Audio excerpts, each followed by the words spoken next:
Now, for now, let's move on to Turkey, a country that shares its name with a bird, and not just any bird, the hottest bird. Looking good, my friend. Looking good. Now, we've talked before about Turkish President Recep Erdogan, the mustachioed strongman who once got hoof-punched in the dick by a horse. Well, he has been attempting to consolidate his power for years, and last Sunday, he took his boldest step yet. President Erdogan declared victory yesterday in a referendum that gives him sweeping new powers. His critics say this is a step towards dictatorship. Oh, that's great. I guess I can now add Turkey to my list of things to worry about, along with America, the French election, and whether John Cena is having a happy 40th birthday today, and how the fuck John Cena and I are the exact same age.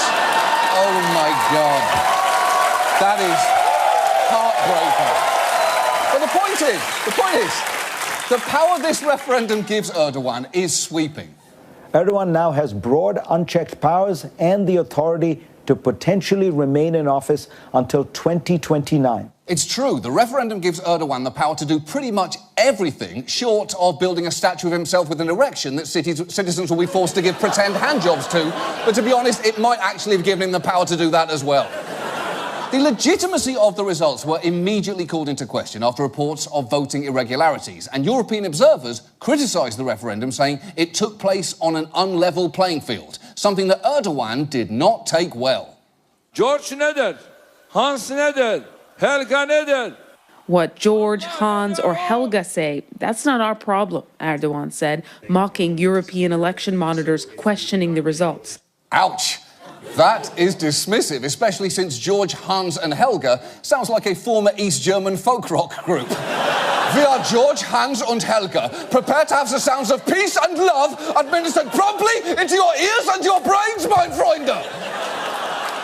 But this really does put America in a very tricky situation. Turkey is a critical ally, so any reaction to this referendum needed to be handled delicately. And to his genuine credit, Sean Spicer refused to issue a comment on the contested results. My understanding is there's an international commission that is reviewing this and issues a report, so 10 to 12 days, and so we'll wait and let them do their job. That is a good idea. Build the administration a little time. Don't jump into the situation without thinking through the complicated...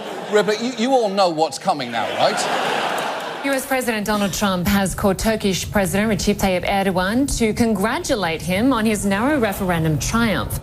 Yeah, that happened the same day. And I guess at least it would have been a fun call. Oh, congratulations on narrowly winning a vote that made you, a divisive, egomaniacal bully, enormously powerful in your country. Thanks, same to you, Donald. Thanks. Aren't we the worst? We are the worst. Goodbye. Bye-bye. And think about it, because it's interesting to think about this. Why is Trump so eager to stay on Erdogan's good side? Well, one explanation for that actually comes from Trump himself in this interview that he gave to Breitbart in 2015. Well, I have a little conflict of interest because I have a major building in Istanbul, and it's a tremendously successful job. It's called Trump Towers, 2 towers instead of 1. Not the usual 1, it's 2. Of course to everything you just heard. Of course there's a conflict of interest. Of course it's caught on tape. Of course he pronounces it Istanbul. And of course he has a childlike surprise that towers can come in 2s.